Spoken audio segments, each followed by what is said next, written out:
Bonsoir à toutes et à tous. À la une de 20h de ce week-end, les rendez-vous de Dar es Salaam en Tanzanie. Tous unanimes pour les retours de la paix dans la sous-région, mais avec des approches différentes. Le sommet SADC-EAC sur la situation en République démocratique du Congo s'est tenu comme prévu. Le chef de l'État Félix-Antoine Tshisekedi a participé par visioconférence. On en parle tout au début de ce journal. Et sur le terrain, on assiste à des cas de viols et exactions qui augmentent dans les espaces sous contrôle de l'armée rwandaise. À Goma précisément, les assassinats et viols ciblés sont enregistrés au quotidien. Des images insoutenables de la coordonnatrice de l'association Avenir circulent sur la toile. Celle-ci a été tuée dans son domicile par un élément de l'armée rwandaise. La Ligue des démocrates congolais monte au créneau. Déclaration à suivre dans un instant dans ce journal. Bienvenue à tous. Les projecteurs des caméras du monde entier étaient braqués vers Dar es Salaam en Tanzanie où se tient le sommet EAC-SADC sur la situation sécuritaire en RDC. L'objectif est finalement d'obtenir une approche commune dans la résolution de cette crise qui a fait à ce jour des milliers de déplacés et des morts. Les dirigeants de ces deux grandes organisations sous-régionales ont insisté sur une approche globale et diplomatique pour le retour de la paix en RDC. Du haut de la tribune, les Kenyans William Ruto de l'EAC et Emerson Mnangagwa de la SADC se sont exprimés. Le chef de l'État Félix-Antoine Tshisekedi a participé à ces sommets par visioconférence. On en parle dans ces reportages. Suivez. Au terme de 5 heures de discussion à huis clos, les chefs d'État et de gouvernement de l'EAC et de la SADC ont pris une série d'importantes décisions avec effet immédiat, de décisions qui répondent à l'urgence humanitaire et aux besoins pressants d'une désescalade. Il s'agit de la cessation des hostilités et d'un cessez-le-feu immédiat et sans condition, auxquels les parties étatiques et non étatiques sont tenues. La réouverture de l'aéroport de Goma et des principales voies d'approvisionnement terrestre et lacustre permettant l'acheminement de l'aide humanitaire. Le sommet a aussi pris la décision de rapatrier les militaires décédés et d'évacuer des blessés. Le sommet de Dar es Salaam a en outre décidé de l'élaboration d'un plan de sécurisation de la ville de Goma et des zones environnantes. À ce sujet, les chefs d'état-major des armées de l'EAC et de la SADC se sont donné rendez-vous dans 5 jours pour vérifier l'application et la mise en œuvre de décisions prises. Par ailleurs, le sommet EAC-SADC a décidé de renforcer la coordination de la complémentarité structurelle des processus de Nairobi et de Luanda. Les sommets conjoints de Dar es Salaam a pris la décision, en consultation avec l'Union africaine, d'ajouter des facilitateurs supplémentaires venant même d'autres régions d'Afrique pour aider à la fusion de 2 processus. Le sommet a décidé de la relance urgente des négociations et dialogue avec toutes les parties étatiques et non étatiques, y compris les M23, dans le seul cadre des processus de Luanda et de Nairobi. Plus précisément, le sommet a exigé la fusion des 2 processus en un seul. Le sommet de Dar es Salaam a appelé à la mise en œuvre du concept d'opération du plan harmonisé de neutralisation des FDLR et la levée des mesures défensives du Rwanda, ainsi que le désengagement des forces du territoire congolais tel que prévu par les processus de Luanda. Le sommet a décidé de tenir une réunion conjointe des ministres des 2 blocs dans les 30 jours pour évaluer et accompagner toutes ces décisions. Enfin, le sommet a recommandé l'élaboration et la mise en œuvre de modalités de retrait des forces étrangères non invitées sur les territoires congolais. Tout compte fait, la République démocratique du Congo obtient une avancée dans son souci de soulager la peine de sa population meurtrie de Goma et de la partie est de la République. Et face à des crimes innommables dans le Nord Kivu, il faut des actions concrètes. Les forums des parlementaires de la CIRGL exigent justice et réparation.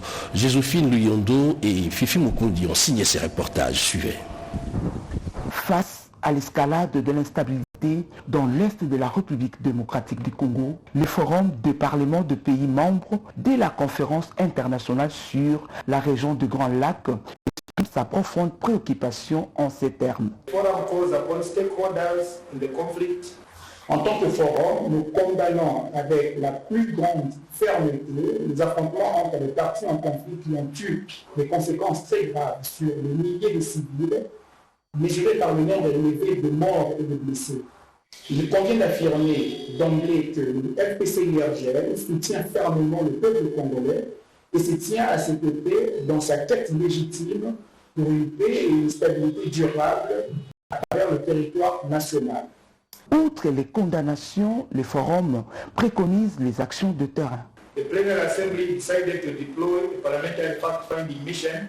À ce stade, l'Assemblée plénière a décidé de déployer une mission d'information parlementaire à l'est de la RDC afin de documenter de manière indépendante et impartiale l'insécurité, l'instabilité et les conflits armés persistants à l'est de la RDC afin d'appuyer les efforts régionaux en cours pour instaurer la paix et la sécurité dans la région.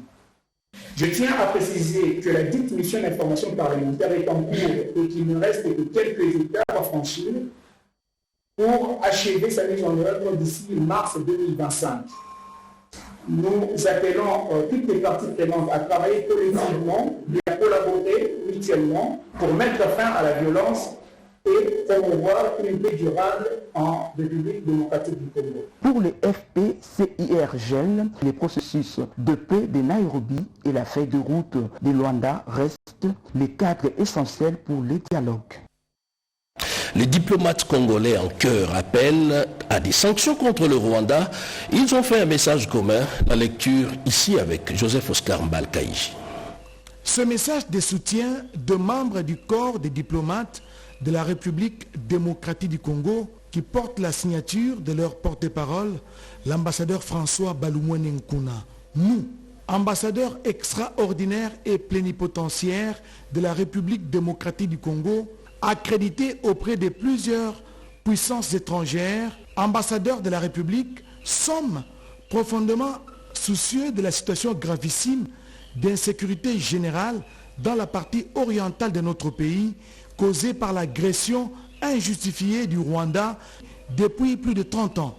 Eu égard à notre position de représentant personnel du président de la République, son Excellence Félix Antoine Tshisekedi Tshilombo, représentant du gouvernement et du peuple congolais dans plusieurs États, ambassadeur de la République, nous réaffirmons notre engagement indéfectible et notre soutien inconditionnel au commandant suprême de FARDC, son Excellence Félix Antoine Tshisekedi Tshilombo, aux vaillants hommes des troupes de FARDC et aux intrépides volontaires pour la défense de la patrie, le Wazalendo, pour leur engagement résolu à défendre à tout prix l'intégrité territoriale de notre cher pays, la République démocratique du Congo.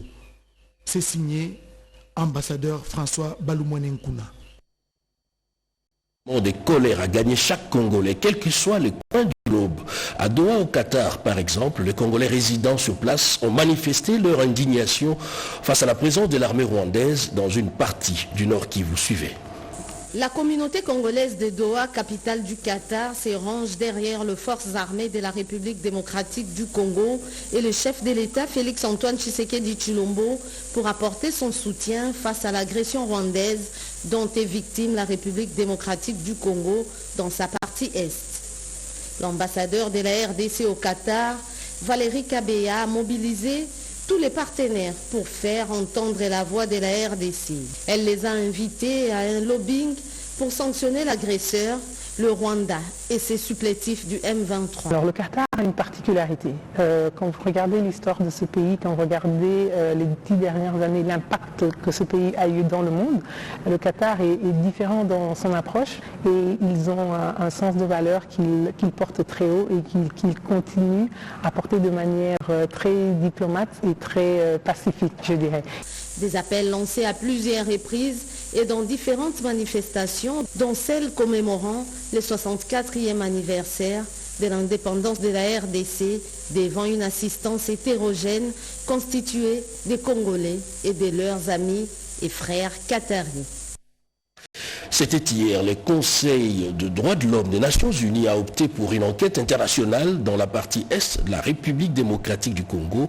Eh bien, à Kinshasa, des voix s'élèvent, y compris celle de la Commission nationale de droits de l'homme qui a tenu un point de presse ici pour rappeler à ce que la Cour pénale internationale fasse son travail. Suivez.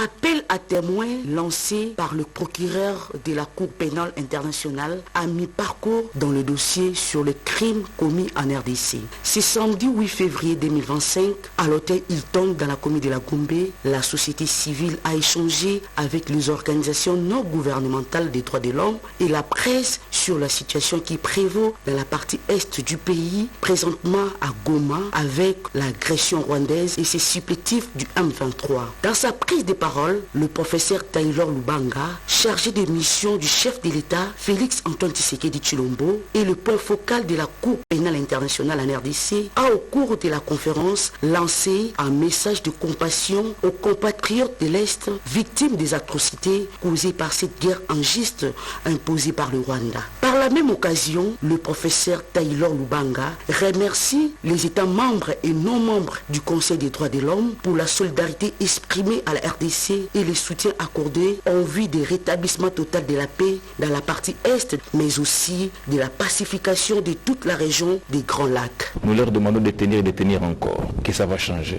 Les gouvernements emploient les efforts politiques, économiques et diplomatiques, militaires même, pour les libérer de cette tragique situation. Nous sommes très heureux de l'intérêt que le procureur Karim Khan attache aux crimes qui sont aujourd'hui effrayants. La société civile est ici associée, sur demande du procureur de la CPI, à pouvoir transmettre au bureau par une adresse email simplifiée tout élément de preuve susceptible de concourir à la manifestation de la vérité, parce qu'il s'agit ici de cas ciblés et d'une enquête urgente. Dans son intervention, Paul Sampou, président de la Commission nationale des droits de l'homme, rassure la population civile et les défenseurs des droits de l'homme de son soutien indéfectible dans la mobilisation de tous les acteurs pour leur protection.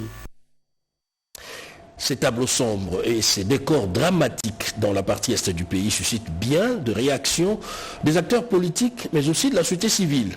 Arms Pascal Mongo en fait partie. On l'écoute au micro de Génie Dadas Chabani. Suivez. En temps de guerre, il n'y a ni majorité au pouvoir, encore moins opposition. Et donc il est de bonne loi que les chefs de l'État puissent lancer un message de cohésion nationale. Parce que seulement lorsque les Congolais sont unis que nous serons forts pour que nous puissions nous joindre au chef de l'État et pour créer qui nous permettent de pouvoir vivre ensemble en mettant les divergences de côté, en privilégiant l'unité du pays et aussi faire face à l'agression et bouter l'agresseur dehors.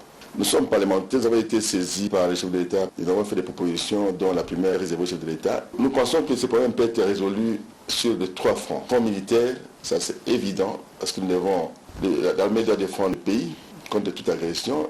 Il y a le front diplomatique, parce qu'il faut effectivement que les fronts diplomatiques soient en marche, parler avec les chefs d'État de la région, de la sous-région, et aussi voir à l'international comment on peut convaincre au niveau international de pouvoir s'approprier le problème du Congo et de pouvoir proposer des sanctions contraignantes contre l'agresseur, et aussi voir comment essayer de résoudre cette problématique des minéraux qui sont convoités à travers le monde. Et aussi l'aspect politique. Et c'est là où se trouvent effectivement ces points relatifs à la cohésion nationale. Et donc les 3 fronts doivent marcher ensemble pour essayer de mettre un thème à la souffrance de nos frères et sœurs de l'Est. Et c'est ici l'occasion de lancer un message à toutes les Congolaises et à tous les Congolais, d'apporter un soutien majeur au commandant suprême de nos forces armées et de la police nationale. J'ai cité son Excellence Monsieur Félix Antoine Tshisekedi Tshilombo, et aussi un soutien total à nos forces armées, ainsi que à nos réservistes qu'on appelle communément Wazalendo, parce qu'ils sont en train d'abattre un travail des titans. En réaction des images balancées tout à l'heure dans le titre, celles des femmes violées, à la limite déshabillées par des éléments de l'armée rwandaise.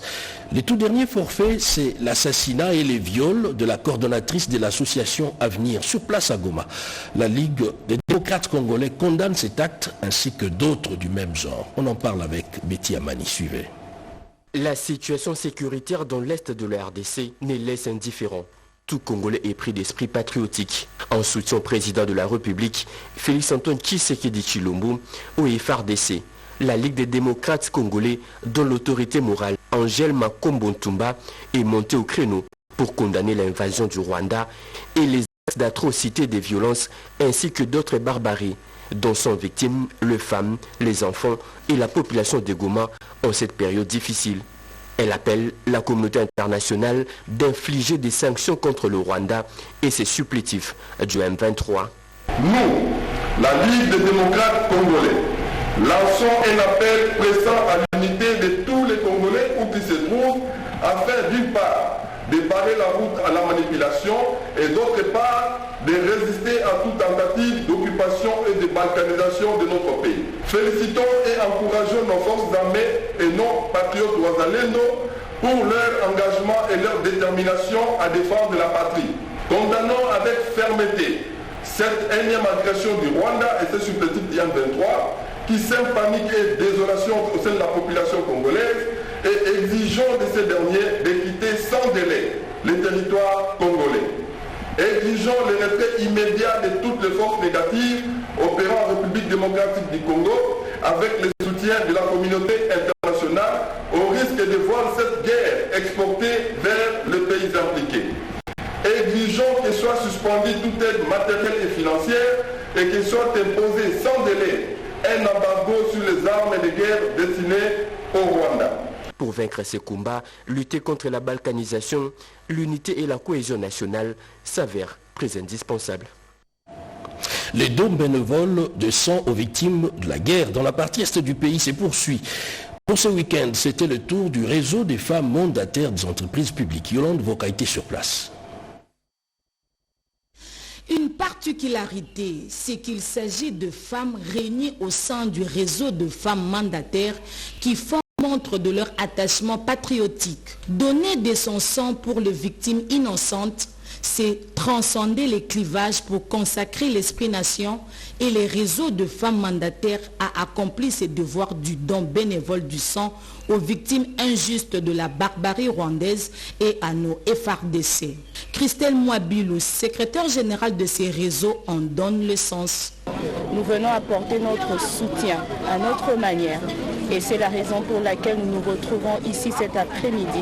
Nous avons convenu de venir faire un don de sang en signe de soutien à nos forces armées de la RDC. Ça, c'est un premier pas. Comme nous l'avons dit, vous savez, il y a eu un appel. Nous soutenons le président de la République, le gouvernement de la République. Nous soutenons aussi nos forces armées. Je fais appel à tous ceux qui se sentent en bonne santé et en mesure de pouvoir donner leur sang. Les militaires se battent au front. Ils perdent du sang et ils ont besoin de nous. Parmi les femmes mandataires à avoir accompli ces gestes de solidarité figure Madame le directeur général de la radio-télévision nationale congolaise, Sylvie Elenge Nyembo. Les réseaux de femmes mandataires comptent multiplier ces actions pour cimenter l'unité nationale et la cohésion. Pas de déclaration à l'emporte-pièce. Le secrétaire général de l'UDPS, Augustin Kabouya, pendant cette période difficile que traverse le pays, appelle les structures formelles et informelles de son parti à la retenue. Alain Bikaï pour plus de précisions. C'est par une minute de silence en mémoire de nos compatriotes et vaillants combattants des forces armées de la République démocratique du Congo, victimes de la barbarie du sanguinaire Paul Kagame, que le président intermédiaire de l'UDPS a débuté sa communication. À l'occasion, le secrétaire général Augustin Kabouya de l'UDPS de rappeler les troupes à la discipline et de donner une ligne de conduite à suivre pendant cette période d'agression rwandaise. Pour l'honorable Augustin Kabouya, l'État n'est ni à la distraction ni à la manipulation de l'ennemi en faisant sa propagande.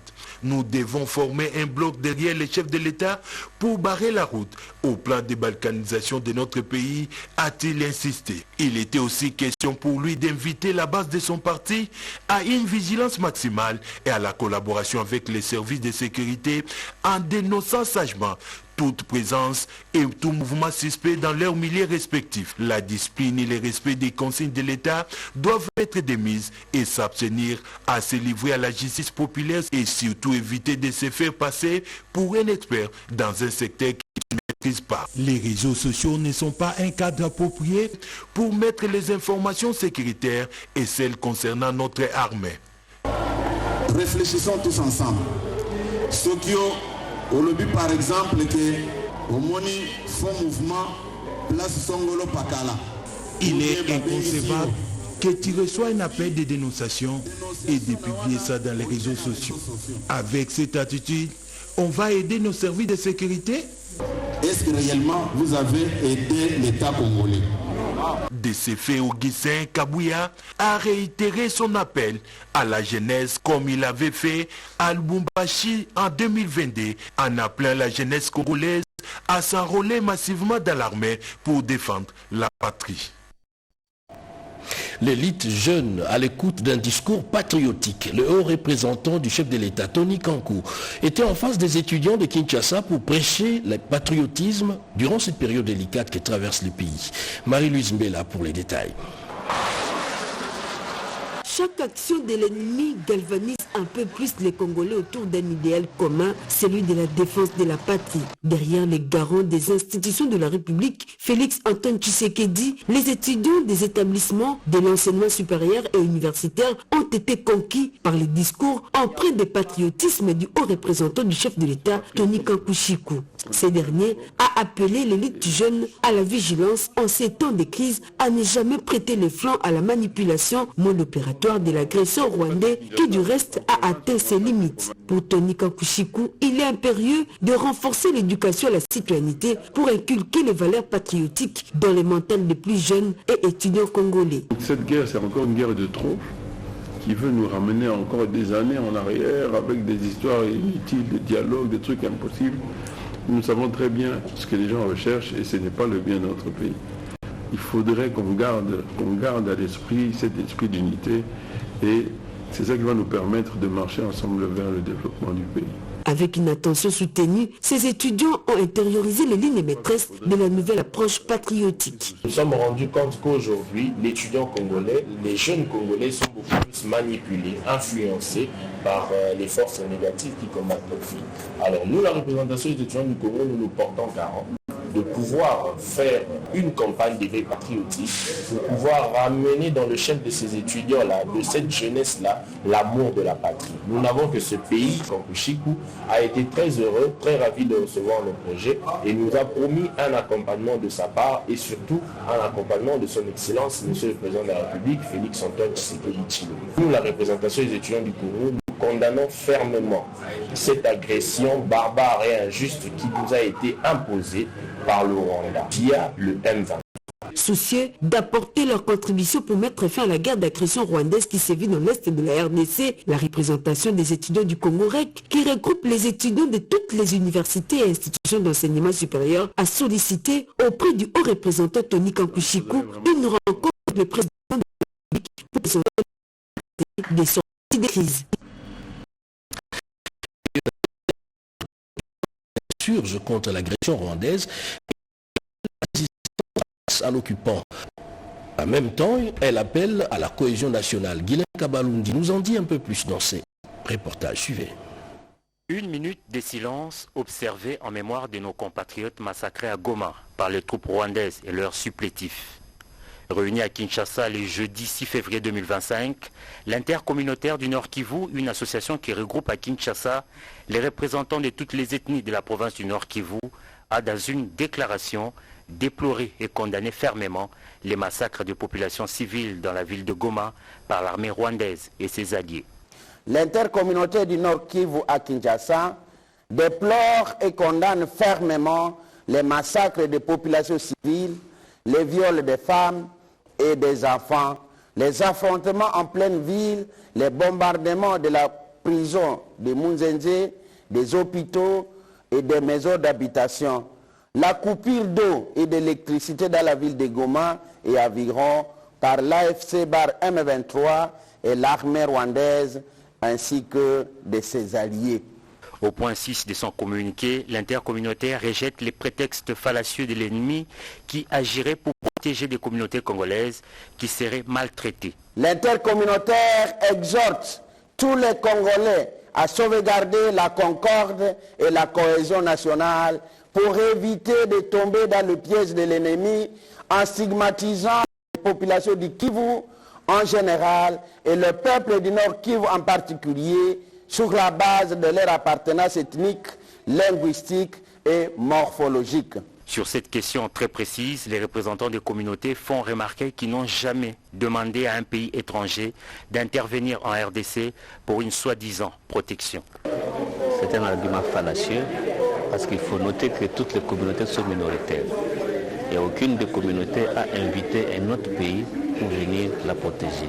Il n'appartient pas à un pays étranger de venir dans notre pays pour protéger une communauté.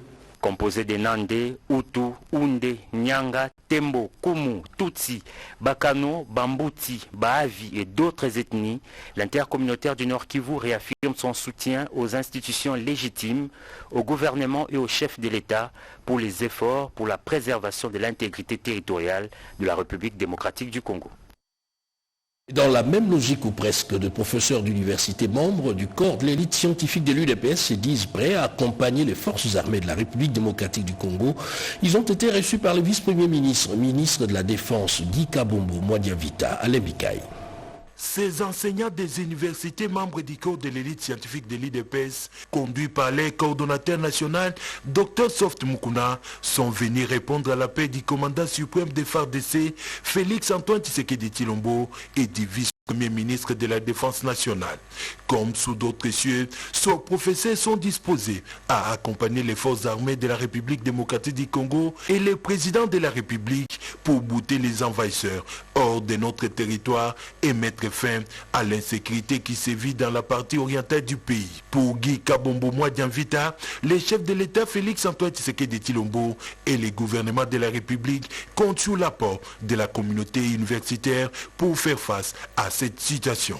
En tant que scientifique, en tant que professeur d'université, nous sommes enchantés de cette rencontre, surtout de l'intérêt qu'il a montré à échanger avec nous sur d'éventuelles questions, des solutions qui ont rapport avec la situation de l'heure qui est dans le pays, qui est attaqué par les ennemis du Parlement.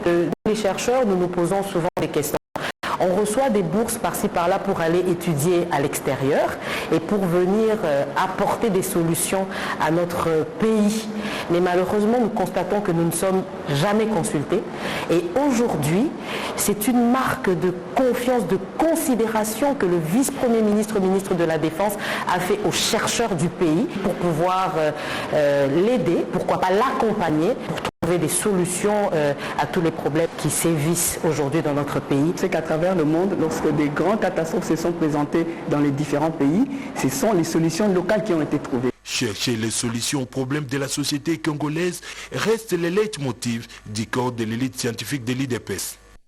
Et dans un autre registre, certes, la situation sécuritaire occupe les débats, mais certains projets de développement sont en pleine exécution et ce, sans entrave. C'est le cas de la route de contournement de Kinshasa, la rocade. Le ministre d'Infrastructures et Travaux publics s'est rendu sur place pour inspecter les travaux. Images et commentaires. Sur la rocade sud-est qui va d'Ndjoku à Mitendi, les ministres des Infrastructures, avec sa suite, composé de toutes les structures de son secteur, dont la CGT, son maître d'ouvrage délégué, a fait les constats de l'immense travail réalisé quant au drainage des eaux. 4 batteries de buses et 7 dallos sont en cours de finalisation.